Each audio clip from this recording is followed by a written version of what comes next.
अब रुको रुको, कोई नहीं, ये एक और है, तारीफ हमें मिलती रहेगी, तारीफ हमें मिलती रहेगी। छोड़िए आप मेरी बात सुनिए, इधर गौर कीजिए, इधर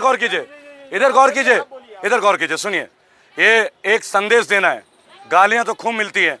18 बार थाने में भी गया हूं, 18 बार, 1 घंटे से ज्यादा रुका नहीं हूं, 1 घंटे से ज्यादा रोक नहीं पाए। गालियां और भी सुनेंगे, तैयार हैं, लेकिन मुद्दा नहीं छोड़ूंगा।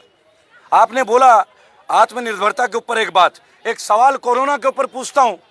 रेड लाइट में खड़ा हुआ एक भिखारी कोरोना में नहीं मरा।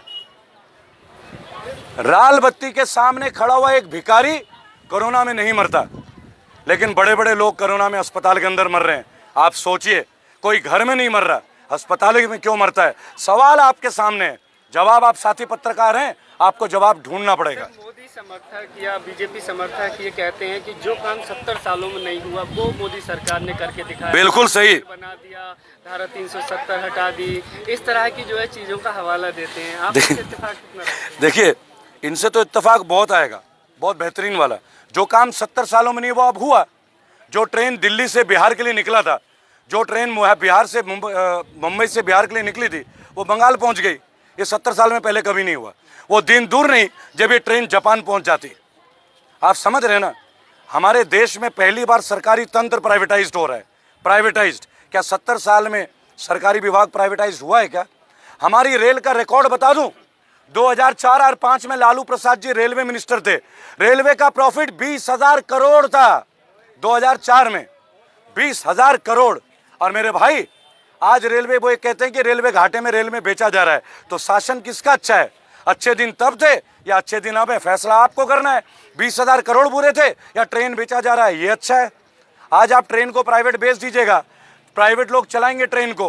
कल को अगर आपके साथ बदतमीजी हो जाए, 2 बार अगर बदतमीजी की रिपोर्ट हो जाए, तो आप ट्रेन में चढ़ नहीं पाएंगे। हमसे हमारा हक छीना जा रहा है, हमारा हक।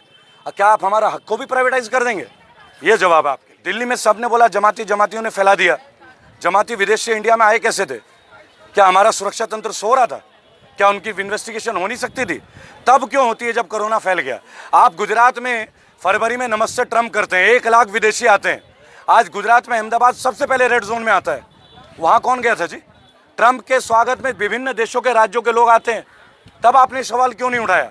देखिए, बीमारी और बुराई की कोई जात नहीं होती, आपको ये बात समझना होगा।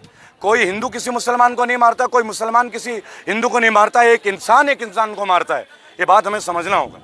अब हम उसे, अब देखिए एक छोटी सी बात है ना, आप कपड़े की बात करते हैं। जब मैं कुर्ता पहनता हूँ, अगर यहाँ 2 फीते लग जाए तो पठान सूट बन जाता है, अगर कॉलर हो जाए तो हिंदू कुर्ता बन जाता है। चॉइस आपका है। ये भगवा है बोलते हैं, भगवा तो शिवाजी महाराज ने लहराया था। भगवा था स्वराज, हिंदुत्व के ऊपर नहीं था भगवा। आप पढ़िए कभी, भगवा का अर्थ क्या है? एक देश एक राष्ट्र एक। उसमें मुसलमान भी लड़े थे शिवाजी के साथ, तब आपने क्वेश्चन किया था क्या? देखिए, देश के लिए हर आदमी शहीद हो रहा है। औरंगजेब नाम का एक जम्मू कश्मीर पुलिस का सैनिक, उसकी हत्या हो जाती है, हत्या, तो वो मुसलमान था ना भाई, उसकी बात क्यों नहीं उठाते? एक ग्राम प्रधान को मार दिया जाता है कश्मीर में क्योंकि देश के लिए बात करता है, तब ये सवाल क्यों नहीं उठाते? सवाल उठाइए मुद्दों पे, जात बिरादरी को किनारे में रखिए। ये कपड़ा, पहले बकरा जो मुसलमान था, गाय हिंदू हो गई थी, अब कपड़ा भी धर्म जाति का प्रतीक बन रहा है। तय आपको करना है मेरे साथी दोस्त। हमारे देश का नाम क्या है? अगर कोई जवाब दे पाए तो जवाब दे दे। मैं तो क्या जवाब है बताइए आप? भारत। हिंदुस्तान तो नहीं है ना? अब हिंदुस्तान की बातें क्यों कर रहे हैं हम? जवाब ये है, मैं भारत की बात करता हूं, हिंदू और मुसलमान की बात नहीं करता। मैं किसी दल की बात नहीं करता, कांग्रेस बीजेपी जो काम नहीं करता उसके खिलाफ आवाज उठाता हूं। हेमा मालिनी के खिलाफ आवाज उठाई मथुरा में जाके, विनय जगताप कांग्रेस के एमएलए, उसके ऊपर आवाज उठाई। जब बुराई हो ना, वो धर्म को नहीं देखता, वो सेकुलर होता है। कोरोना भी सेकुलर है, आप देख रहे हो ना, सबको मास्क पहना देता है, सबको मास्क पहना देता है। देखिए मेरे भाई, पढ़ा लिखा साथी युवा हूं आपकी तरह, बहुत गलतियां कर सकता हूं, आप ही से सीखूंगा, लेकिन मुद्दे नहीं छोड़ूंगा। आपने नोटबंदी क्या, लोग हाशिए पे आ गए। आपने जीएसटी क्या, लोग बर्बाद करके, व्यापारी बर्बाद हैं। आज बांग्लादेश की इकॉनमी हमसे बेहतर है। वो बांग्लादेश जिसको जन्म इस महान राष्ट्र ने दिया है, वो बांग्लादेश जिनका टेक्सटाइल इंडस्ट्री नंबर 1 पे है, और हम जो टेक्सटाइल इंडस्ट्री हमारी पूरी वो धरातल पे। आज होंडा कंपनी अपना प्रोडक्शन बंद करती है, आज मारुति अपना प्रोडक्शन बंद कर रही है। क्यों बंद कर रही है? अगर एटलस साइकिल का तो हाल ही मत पूछो, साइकिल तो अब केवल समाजवादी पार्टी के लिए बच गई है। क्योंकि वो बेचारे आज भी संघर्ष कर रहे हैं। देश में जो भी मोदी गवर्नेंस के बारे में कुछ कहता है उसकी जो एक ही जगह है, वो है जेल।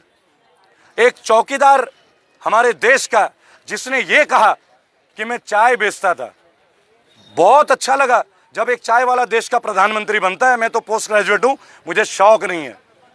मैं बागी का बेटा हूं, बागी का पोता हूं। मेरे दादाजी स्वर्गीय गंगाधर पति स्वतंत्रता सेनानी बागी थे, शरीर के जिस्म में हर जगह चोट थी, और मैं भी बागी हूं।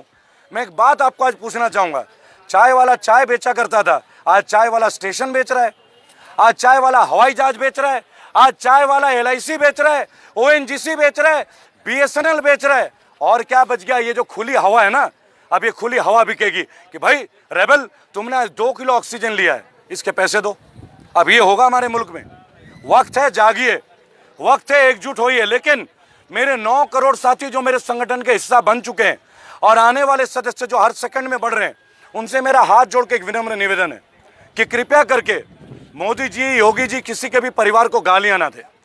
परिवार सबका होता है, माताएं बहनें सबकी होती हैं। अभद्र भाषा का इस्तेमाल ना करें। हम मुद्दों की लड़ाई लड़ रहे हैं और हम जीतेंगे। सर, निजीकरण की तरफ आपने इशारा किया, लेकिन सरकार का कहना है कि अगर निजीकरण होता है कंपनियों को तो जो जनता को व्यवस्था है, जो सेवाएं हैं, वो बहुत बेहतरीन तरीके से मिलेगी। बिल्कुल, ये बिल्कुल अच्छी बात कही है आपने। इसका एक ताज़ा उदाहरण आपको दे देता हूँ।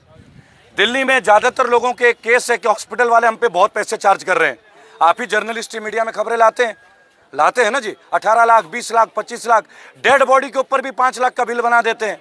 आज जब हम एक प्राइवेट अस्पताल के खिलाफ लड़ नहीं पा रहे, जब कल सब प्राइवेटाइज हो जाएगा, हमारी सुनेगा कौन?